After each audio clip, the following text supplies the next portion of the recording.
Hello everyone and welcome to Big Rock Moto. Thank you so much for tuning in today. I really appreciate that. As we get started, I just have two simple favors. One, if you're not subscribed to the channel, please subscribe. And two, whenever you're shopping for parts and gear, please use my affiliate links. I really appreciate that. All right, this is the 2026 Moto Morini X-Cape 700.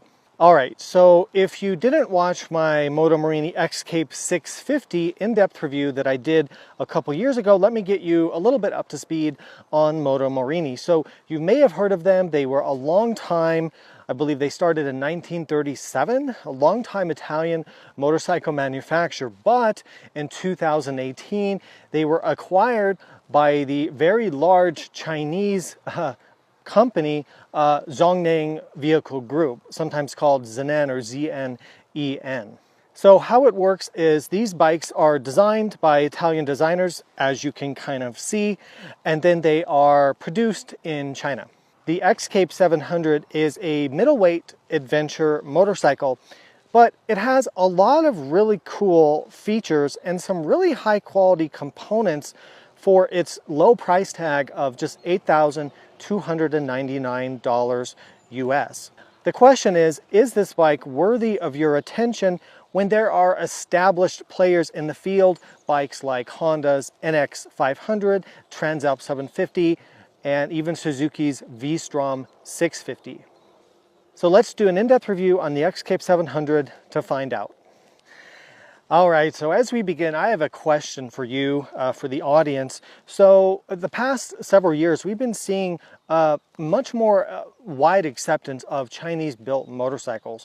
So my question to you is, are you more likely to consider buying a Chinese-built motorcycle today than you were, say, about 5 years ago? Put that down in the comments below.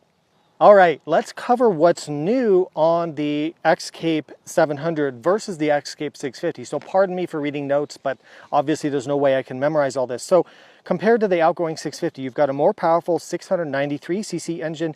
You've got an 18% increase in power.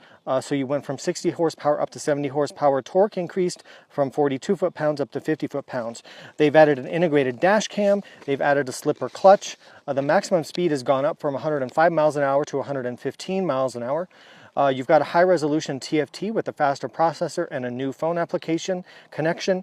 You've got an easy slide windshield height adjuster, which I can tell you is much easier to use than the old one. They added a larger windshield. They put on a lighter exhaust that is more upswept. They added a USB-A and USB-C water-resistant charge port. They made the clutch lever adjustable for reach. They added a center stand. They changed the bodywork to be smoother with different graphics. They added a preload adjuster for the rear shock with a hand knob. They added hand guards as standard. They added the engine heat guards as standard, and they redesigned and made larger the rear luggage rack. All right, let's cover the specs of the X-Cape 700. MSRP is $8,299 US. The warranty that comes with this bike is 3 years unlimited mileage, and that is fantastic. There's very few manufacturers who offer that strong of a warranty these days, so big kudos to Moto Morini for doing that. The wet weight of this bike is 526 pounds or 238 kilograms. Now, that is just slightly heavier than the outgoing X-Cape 650, and we'll talk more about this later in the video, but this weight does put it quite a bit heavier than a lot of its competitors. All right, let's talk about fuel capacity. We have 4.8 gallons or 18 liters, so pretty generous fuel tank, and that gives you a fuel range of well over 200 miles or 320 kilometers. The engine in this bike is a 693cc parallel twin. It makes 70 horsepower and 50 foot-pounds of torque or 68 Newton meters. The major service interval, so the valve adjustment, the expensive service on this engine actually is great. It's only every 26,000 miles or 42,000 kilometers. That is much above average, meaning less maintenance than most other bikes in the category, so I really appreciate that. Transmission on this bike is a 6-speed with a slip assist clutch. Front suspension on the bike is, you get these, I don't know if I'm saying this right, Marzocchi forks. They're a very well-known brand. They're 50mm forks, which is very impressive for a bike in this category. They have full adjustability for preload and also rebound and compression damping. The travel you get in the front is 6.9 inches or 175 millimeters. Rear suspension on this bike is a KYB monoshock. For adjustments, you have preload with a quick adjust ring you can see in there, or hand knob, which is great, and also rebound adjustment but no compression adjustment. And the travel is 6.5 inches or 165 millimeters. The overall suspension travel of this bike, it's kind of an interesting spot. It's a little bit less than something like a Tenere 700 or a Honda Transalp 750, but it's a little bit more than something like you might see on the Honda NX 500. So it kind of slots somewhere in between.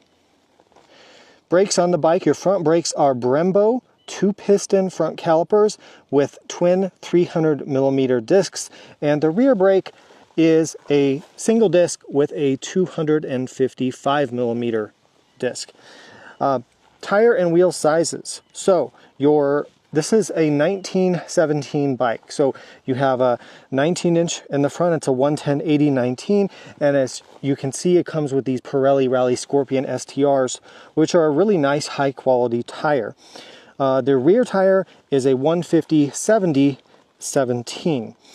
In terms of electronics and rider aids on this bike, the only rider aid you have is switchable ABS, which can be shut off to both wheels, but it does not have an off-road ABS setting. There is no traction control. And then your TFT on this bike is this big, beautiful, almost automotive-like dashboard with a 7-inch TFT screen. This motorcycle has a lot of extra features, which we'll kind of show throughout this video. It's got included tire pressure monitoring system. It's got an integrated dash cam using a phone application. It's got integrated navigation built in here to the screen, and I'll put some video of the dash cam situation and the navigation and infotainment up here on the screen. You've got 2 USB ports, you've got an adjustable windshield, so you really do have a pretty high level of standard equipment at this price point and in this category. Okay, let's take a tour of the bike, show you the bike's features. All right, tubeless. I also want to point out tubeless wheels. That's really great, and you can see how they took the spokes kind of in the middle here. So I really like having tubeless tires and wheels. That's something that people really want to have on a bike like this, and thank you to Moto Marina for listening to customers. That's a great advantage over something like a Tenere, a Transalp, or a V-Strom that you do get this tubeless setup. We've talked about the forks. The lighting, I'll put some video of it here. The lighting, it's interesting on this bike, you have a switch here on the handlebar which you can toggle between the daytime running light and the low beam headlight setup. So you can choose either way you want to have, and I'll put some images of that here. But the lighting setup is really cool looking. It has a cool signature. You've got LED, these really nice, slim, and very attractive looking, actually, LED turn signals. Some of the nicer ones that I've seen on a stock bike. Come around here to the license plate holder and the rear tail lights, all very nice looking. Everything's kind of has that Italian design language on this bike, and it's really, really attractive. I appreciate having the hazard flashers. That's a very nice thing to have. All right, continuing the tour. You've got kind of this big side fairing. It comes with these handguards standard, although they're more of a wind guard because these will not really protect from dropping the bike. They're just plastic, although they do look nice and they provide really nice wind protection. Moving around here to the side, it does come with this small kind of, I wouldn't call it a skid plate. Really, it's just these plastic pieces here. The exhaust pipe runs under like this, so it's very vulnerable. So I would recommend getting their accessory skid plate, which they do offer if you're going to be doing off-roading on this bike. Side of the engine, the foot peg, which we have the rubber things removed, brake pedal, these big passenger peg hangers here which come out, the exhaust pipe which has been changed for the 700. Coming around to the back, you can see our chain drive, you can see our center stand. We'll talk more about this in the off-road segment because I do have a little bit of a concern with that in terms of off-road riding. Oops, somebody put some scratches there. It wasn't me, I promise. Coming up here, okay, the seat, pretty wide, pretty cushy seat, nice wide seating area, and it kind of sweeps all the way up here, and you kind of sit down, you kind of feel like you're sitting down inside the bike. Let's take a tour of the control center of this bike. So we've got adjustable reach on our clutch And our brake levers, I truly appreciate having that. Allows you to adjust things. The switchgear, which has some backlighting to it. And then you've got your buttons here for navigating your TFT and menus, your lighting controls, more lighting controls here, the hazards. And this on-off switch, which is funny that it doesn't have a label. It's just, I'm not used to seeing that. Handlebar riser has this, sorry, it's kind of a loud fuel pump. The handlebar riser has this X cape kind of imprinted into it here. I want to point out the adjustable windshield. So you grab it with one hand and you just push it out and pull it, and you can do it while you're riding. They give you this to pull the windshield up and down. However, you may also want to use this to mount a GPS or a cell phone, but just beware, if you do that, it may be difficult then to adjust your windshield, although I think you can grab the windshield by the windshield itself and move it as I'm doing there, but you would lose, you know, just, you're going to have to choose what you want to do with that, with the functionality for that. The USB port, I've never seen this before. You actually get both USB-C and USB-A. That's really, really thoughtful, and I really appreciate that they did that.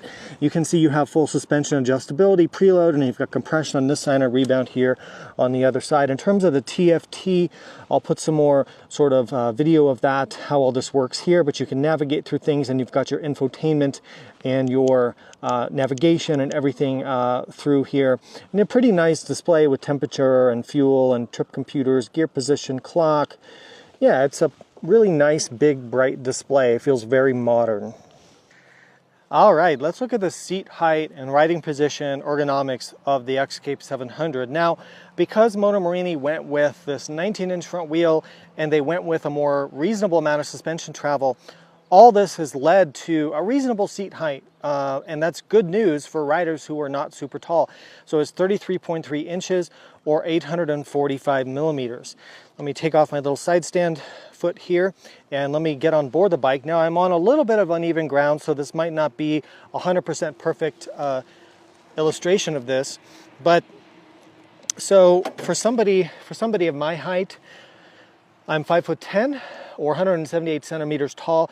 I have a 32-inch inseam and I weigh about 200 pounds or about 90 kilograms. For me, at this seat height, this bike is incredibly comfortable, very easy reach to the ground. I think that most people who are going to be, you know, 5'7" or 5'8" or taller than that, probably, depending on your inseam, are going to be somewhat comfortable on this bike. It doesn't have one of those crazy tall seat heights you see on some of the adventure bikes out there. So I really appreciate that. And then in terms of the riding position and ergonomics, it's extremely comfortable. You can see the bend in my knee here is very neutral. I have a lot of distance to the peg to make it very comfortable. The bars come back to meet me very nicely. It is a very, very comfortable, a very neutral and upright riding position, and I'm a big fan of it. All right, now let's do the drop and lift test on the Escape 700. I don't own this motorcycle. This is a press loaner, so I'm trying to be very nice to it. I don't want to smash it to the ground with all these beautiful plastics and handguards and everything, so I'm going to gently lower it and then lift it up and sort of give you some, at least subjective idea of how this feels.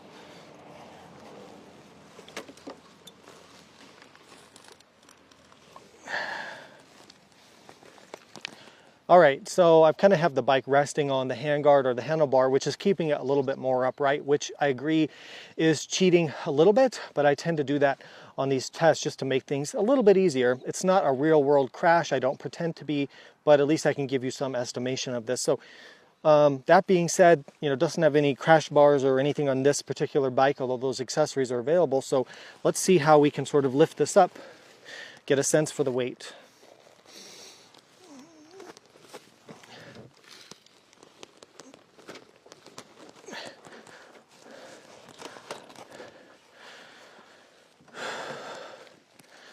Okay, it's a heavy lift. It's significant. I would say, I still think the Tenere 700 is harder to lift even than this bike, even though on paper this bike weighs, what, 70 pounds or like 30 kilograms more than a T7, but somehow this still feels easier. It's not too bad. I think it's manageable, but it does feel heavier than something like, for instance, a Honda Transalp. All right, so here's what we're going to do. Moto Morini was nice enough to bring me the old outgoing Escape 650 and this Escape 700 that I'm testing for this video. So I'm going to ride them back to back, and we're going to feel the power comparison between the two, because they've gone to a bigger engine. Of course, they've made all these other nice changes as well, but you're going up from about 60 horsepower to about 70 horsepower and increasing the torque. So let's start out by riding the Escape 650, get a sense of the acceleration of this bike, and then we'll jump on the 700 just to do a quick back-to-back comparison.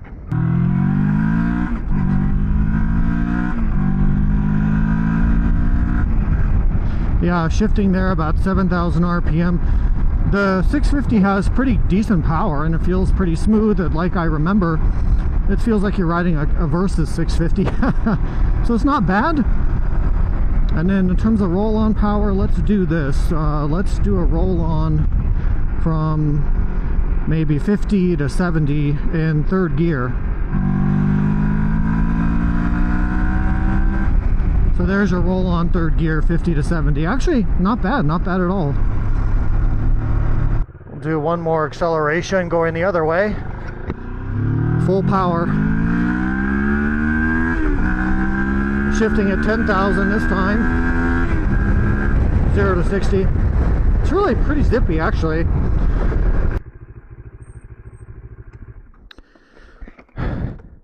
All right, now we're going to jump on the 700, Escape 700 says right here. And the bike feels pretty similar, of course, because it is. So the first thing I notice is this has a deeper engine note to it, just a little bit. It's subtle, but it's kind of noticeable.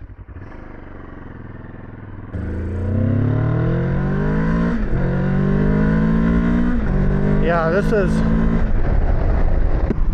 has a lot more power and torque. I can already feel that for sure. Like there's a big difference there.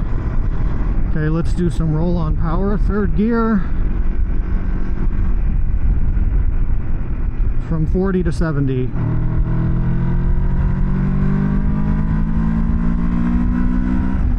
Yeah, see, that's a lot better. A lot better than the 650 was. All right. Let's go all the way to redline this time. Oh yeah, this is way faster. 60, 70, yeah. I really noticed it in the full throttle acceleration there, going all the way to redline. This motor just feels a little bit beefier, you know, a deeper sound to it. I don't think the difference is like night and day, but it's a noticeable improvement from the 650. All right, let's do some performance testing, very unofficial, on the Escape 700. So we'll do, I think this bike has enough power to do 0 to 80. So 0 to 80 miles per hour back to 0. We'll accelerate as fast as we can and brake as fast as we can and see how she goes. Now we don't have traction control, so I'm not too worried about it. We don't have a ton of power and we have good traction today, so we should be fine. Yeah, there's just shifting at 10,000 RPM, 70, 80, emergency brake. Ooh, I got a little tiny bit sideways there, even with the ABS engaging. But the ABS did work, stopped me safely from high speed very quickly. The brakes feel great, actually. They feel really very nice. The acceleration feels pretty strong, although I will tell you, like below, like let me try to show you that again. Like below, there's like a hesitation, kind of like, yeah. Once you get, so below 5,000 RPM, I feel like it's kind of like, just sort of has a flat spot in the power, like right there around 3,000 to 4,000, it's sort of like, but once you get to 5,000 RPM, she takes off pretty fast. So I don't know what the flat spot is about. Yeah, just see right there, but then it takes off. 60.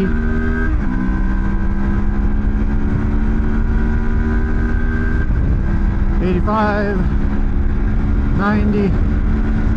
95.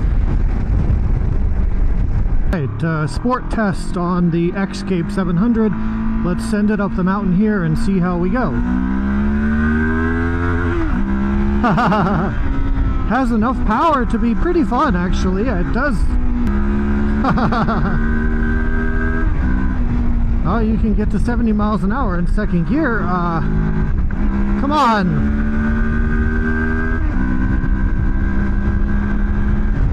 I mean, it's actually, you know, relatively quick. You do notice a pretty big increase in power from the Escape 650 in the mid-range and the top end. Keep in mind we're going up a pretty steep mountain hill here, so that's working against us. But I test all the bikes here. Power feels good. There's some vibration. We'll talk about that. The handling feels nice and neutral and stable, and it feels good around the corners. I think the 19-inch front wheel and the good quality suspension components and everything really help with that. It feels like a nice handler, and these are good tires too. So I don't have any issues with that. It feels sporty enough to really have fun. And you can get moving pretty good here, even up this mountain. Shifts gears very smoothly, extremely smooth gear shifter. I do wish though that it had a quick shifter. That would be very, very, very, very nice, but we don't have that. Mid-range pull here again. Yeah, I would say like anything, the power like below like 4,000 or 5,000 RPM is not great, but the mid-range and the mid to upper range is pretty decent power.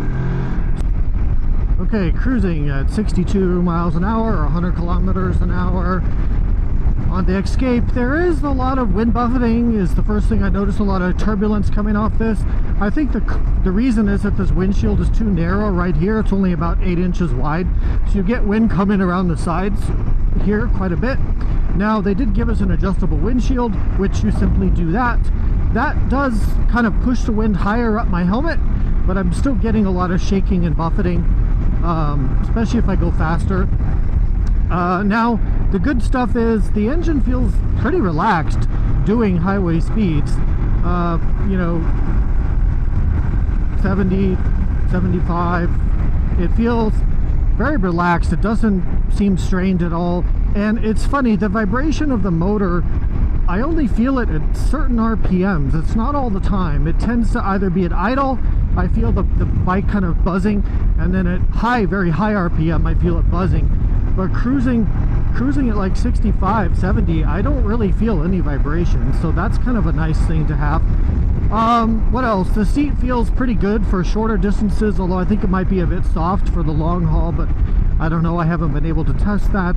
The wind protection for the legs is actually pretty decent because you've got this kind of fairing here. I do wish we had cruise control, but of course we don't get that.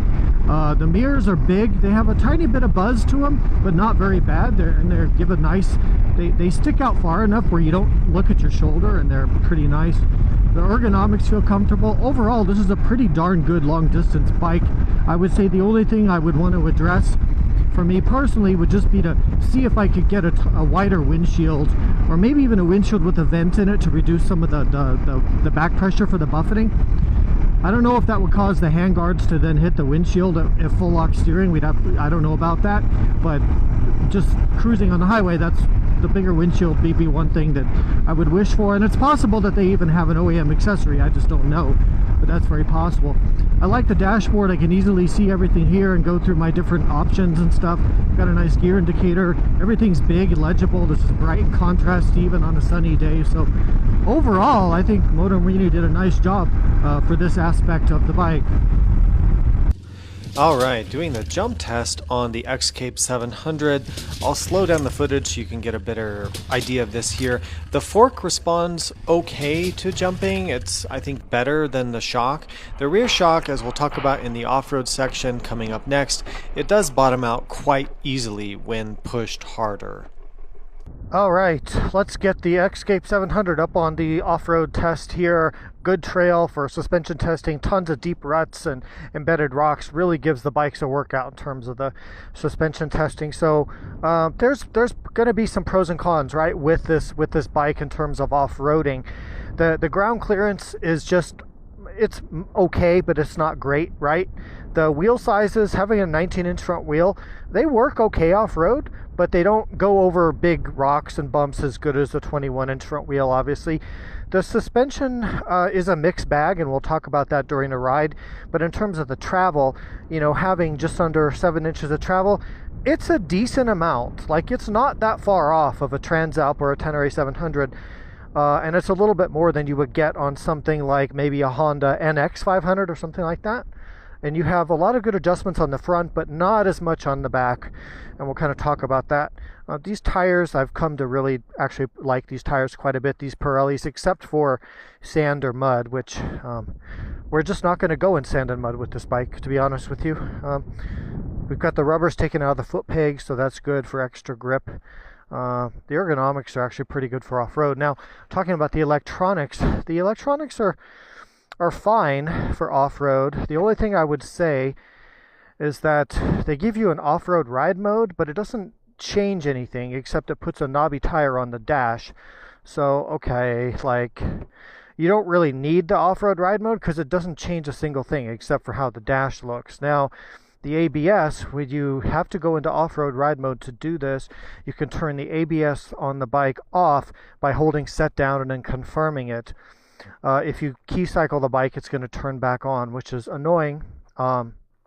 But I believe there are legal reasons for that. If the front ABS, if the whole bike turns ABS off, they have to reset it. I believe there is an exception on bikes that have rear wheel ABS that you can turn off separately. On a lot of bikes like that I ride, KTM, BMWs, others, they will keep that setting, but on this, you don't have that. That also leads me to, why didn't they give us a dual channel ABS? I would like to have the ability to leave ABS on the front wheel, but turn it off only to the back. But I do not get that option with the Escape, and that's kind of frustrating because my preferred way of riding adventure bikes off-road is to really rely on my front ABS, but have my rear turned off so I can steer the bike with the rear brake if I need to. So anyway, enough talking. We put our windshield it's kind of sometimes awkward to adjust, but you push it forward and push it down for off-road. That's good. All right, let's go. Bit of a rut here to start off with. All right. So we'll start off by sitting down for a second. Sitting down actually feels pretty good on this bike for whatever reason. The suspension seems to handle that pretty well, and it's just a nice place to kind of sit down and cruise. If you just want to go off-road at kind of a lower speed, it's pretty comfortable to do that, and the suspension gives you a pretty decent ride, even over pretty rocky terrain, as long as you keep the speeds kind of reasonable or pretty low, I would say. Now, if you want to stand up, you can start to take things a little bit faster, and we can start to talk about the handling and suspension and everything. Let's talk about the handling. It doesn't really feel heavy when I'm riding it out here on the trails. It doesn't feel overly heavy.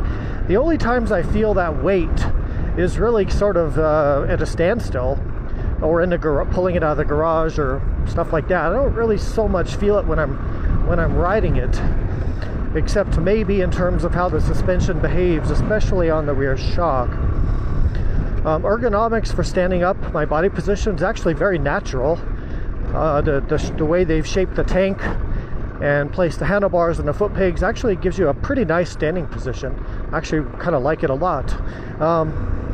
Now we get to the most difficult part of the conversation, I think, is the suspension. And I know you can't see the bike in the image here. I'm sorry about that, but I do want to stand up to do this. The front fork, I'm pretty happy with it. You've got pretty good adjustments, which it responds pretty well to, and I think it does a pretty good job of holding up in its stroke even through this sort of rough terrain. The rear, there we go. The rear shock, although I will admit this is a pretty tough trail for suspension, the rear shock on this bike, and I do have the preload turned up quite a bit. The rear shock bottoms out, pretty frequently. Now, that's not, the Escape is not the only bike that does this. In fact, I would say probably 2/3 of the adventure bikes I bring out here, they bottom out on this trail, especially on the rear shock. Even though I'm keeping my weight pretty far forward and standing up, it just seems to be a thing with these heavier adventure bikes. They just don't have the support in the rear shock. So I do notice a lot of bottoming out. The overall, the rear suspension feels quite bouncy. and quite soft when you're off-road. So just be aware of that. But beyond that, I don't really have any significant complaints. Now, this is not a rally bike. You're not gonna be flying through the desert like you would on some really high performance adventure bikes. But this isn't made for high performance. This is made to be a comfortable cruiser, to do, you know, moderate trails at a moderate speed and not cost a ton of money. And I think it does that really well. And the fact you get all these good quality components and features for the money is super impressive to me. And I'm pretty happy overall with the, except for that rear shock, which I keep bottoming out on every rut, I'm pretty happy with this bike off-road for stuff like this. Now, if you want to do, boy, that thing bottoms a lot. If you want to do more difficult off-road, this is probably too big and heavy of a bike anyway. And then you run into ground clearance and all these things, which this bike doesn't have a ton of. But for fire roads and things like this, this bike's very adequate. Throttle response is good. Yeah, it's just that rear suspension that's really kind of the only bummer about this bike. Low speed control. Oh, don't hit the cactus. Come on, man.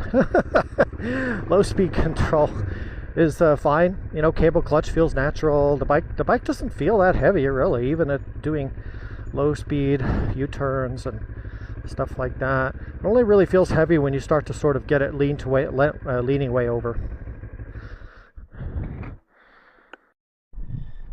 Okay, now one observation I will have for you, as long as we're listing complaints, is this center stand.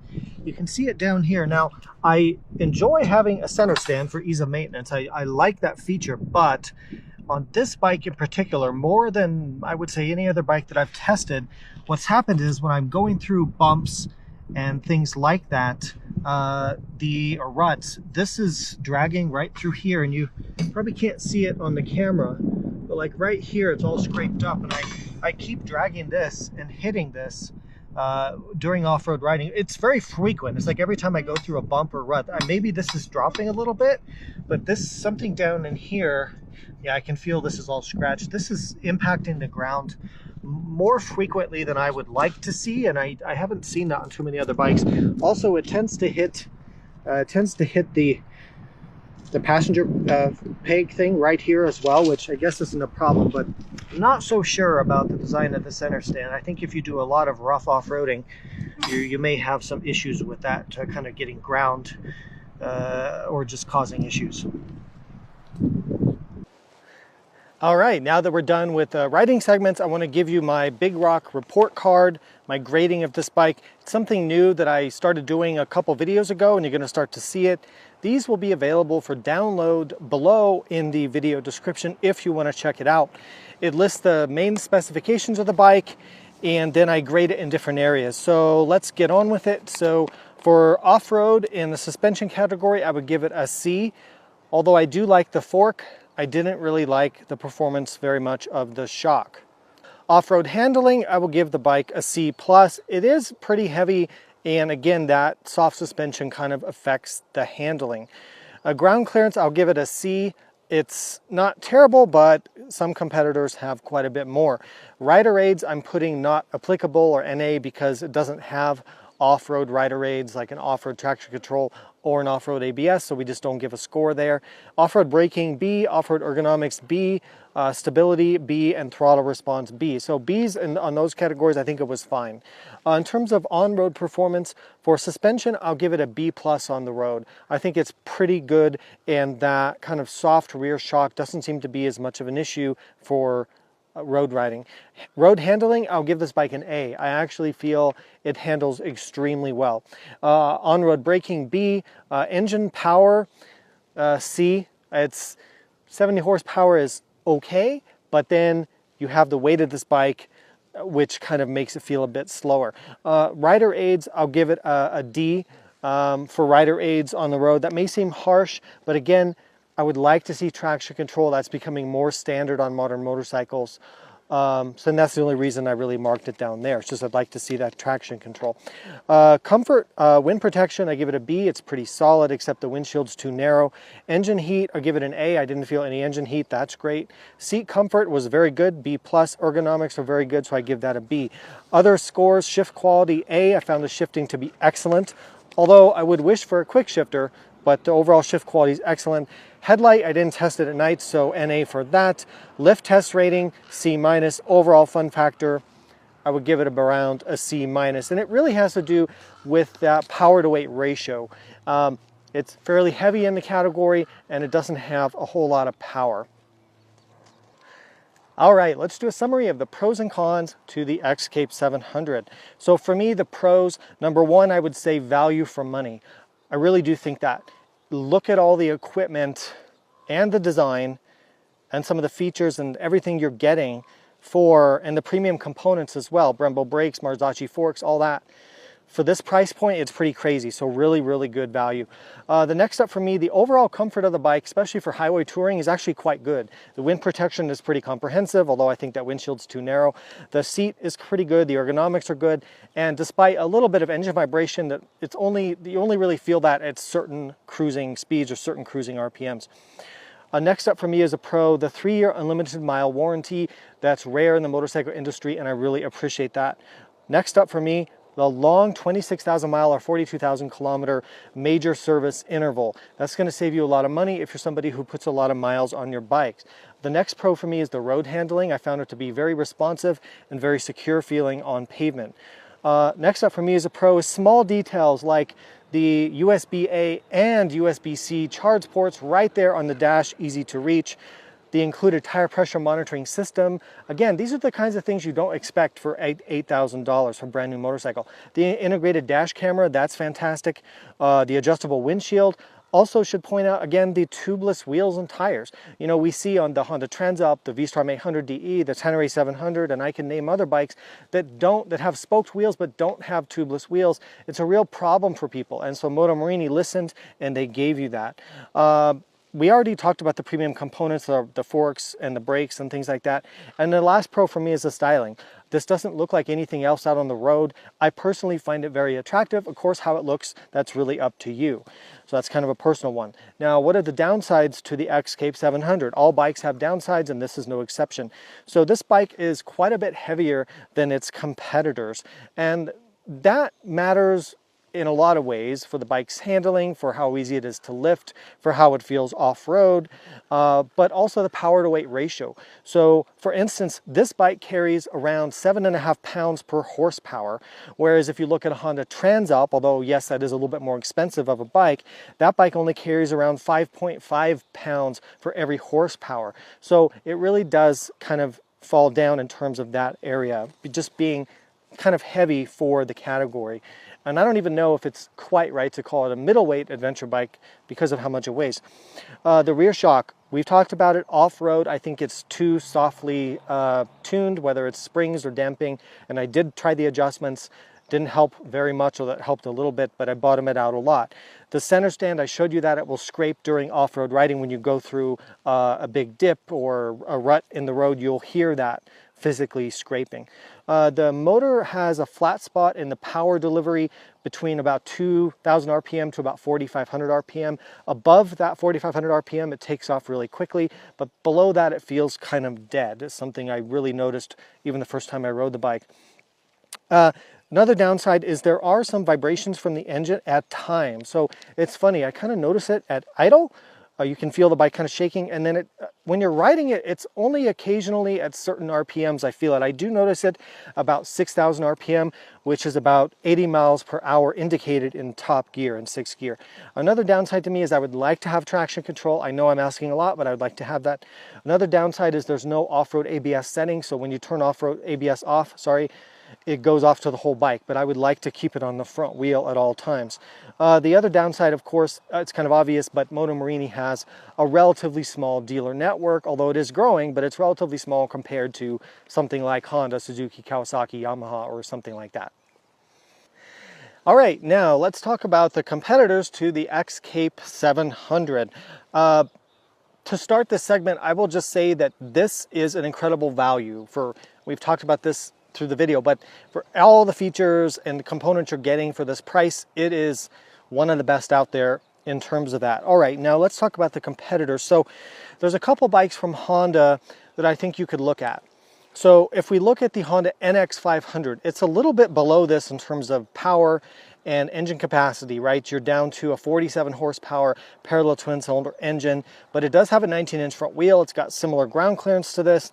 It doesn't, of course, have really any of the features of this, the big dashboard, the adjustable windshield, the dash cams, the tire pressure monitors, spoked wheels, and all the stuff you get. And this has more power, but that Honda is a lot lighter. So it's like 80 to 90 pounds lighter, whatever that is in kilograms, like 35, 40 kilograms lighter, which is very, very significant there. And that Honda comes in at $7,399. You should give that bike a look. Just keep in mind it's kind of one size category lower than this. Now, if you want to go up a little bit in price, you could go to the Honda Transalp 750. That would be $9,999. So for $1,700 more than this bike, what do you get? Well, you would get Honda's amazing dealer network and reliability and all those things, which are obvious. You would also get a lot more power and you get a lot less weight. However, what you would lose would be a lot of the features that this bike has.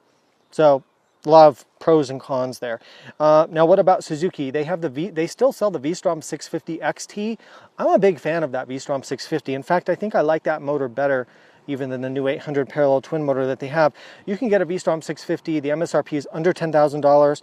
It feels a bit similar to this bike overall. It has a similar level of power, around 70 horsepower. It's got a 19-inch front wheel and a 17-inch rear wheel. It has spoked rims as well. And I want to say they're tubeless, but I don't quote me on that. It doesn't have the technology and features of this, but it's a Suzuki, and that engine is just a legendary engine, that 90-degree V-twin. So that's a bike that I would be looking at as well in this category. All right, so final thoughts on the Moto Morini X-Cape 700. So while Moto Morini definitely does not have the dealer network, nor have they really had time under their Chinese ownership to establish their reputation for reliability and longevity and all those things, they just haven't had time yet. What you do get in exchange for that is a pretty incredible set of components and features and functionality for the price tag that they're asking. So I think you have to take that all into consideration and realize that, yes, you're trading off maybe the Japanese reputation of those other brands for this somewhat newer brand, but in exchange, you're getting a whole lot of equipment. Now, I've done some research out there on the internet, in fact, over the past couple of years since the X-Cape 650 first came out, and I've read a lot of very happy ownership stories from people who've been riding X-Cape 650s, and I think that it must have a lot to do with the fact that the chassis and the engine of the bike, as far as I understand, were initially based off the Kawasaki Versys 650. So that would make sense if it's based off a Kawasaki engine and kind of frame design, that you'd see the good reliability that we've been seeing here. Now, I always recommend you do your own homework and do your own research, and you should do that, but I do genuinely feel that if you're in the market for one of these middleweight adventure motorcycles, that this X-Cape 700 should absolutely be on your shopping list, especially if you're somebody who really wants to pack in as many features and functionality and all those things for the dollar. All right, well, I hope this review has been useful and informative. If you want to support the work I'm doing here at Big Rock Moto, there's a bunch of ways to do that down below, and I would greatly appreciate that. I think that about wraps it up. Thanks for watching. Ride safe. I'll see you out there.